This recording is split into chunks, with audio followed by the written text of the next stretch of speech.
عقرب ألف عافية مستهدفين سيارة صواريخ استهدفتها.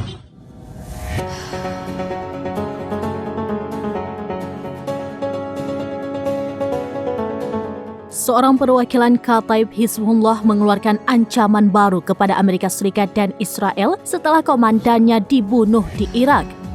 Hizbullah menyebut pembalasan akan segera datang, menargetkan sejumlah sasaran di Israel.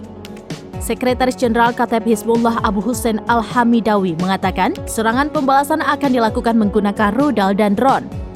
Menurutnya, senjata-senjata itu dapat menembus pantai Mediterania Israel hingga menghancurkan ladang gas di Karesh. Hamidawi mengklaim pihaknya dapat menyerang musuh kapanpun mereka mau. Sebelumnya, Komando Pusat Amerika Serikat CENTCOM mengaku bertanggung jawab atas serangan drone di Baghdad, Irak pada Rabu 7 Februari 2024. Serangan itu menewaskan dua pejabat Kataib Hizbullah, yakni Abu Bakir Al-Sa'adi dan Arkan Al-Aliyawi.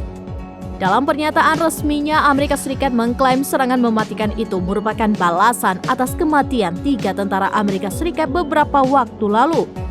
Washington bersumpah akan mengambil segala tindakan untuk melindungi pasukannya dari ancaman musuh. Sebagai informasi, Kataib Hizbullah merupakan salah satu bagian dari perlawanan Islam di Irak.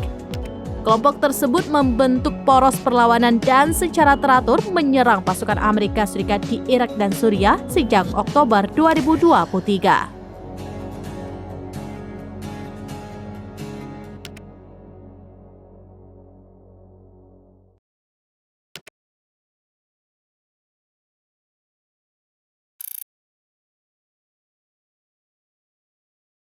Download Tribun X sekarang, menghadirkan lokal menjadi Indonesia.